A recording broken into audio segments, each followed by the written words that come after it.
নবীজি সাল্লাল্লাহু আলাইহি ওয়াসাল্লাম বলেন, জাহান্নামের আগুন আল্লাহর কাছে অভিযোগ করল, হে আমার প্রতিপালক, আমার বিভিন্ন অংশ পরস্পরকে খেয়ে ফেলছে।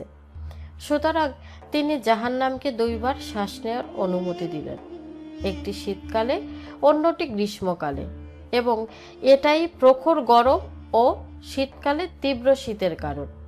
সহিহ বুখারী হাদিস নম্বর 482।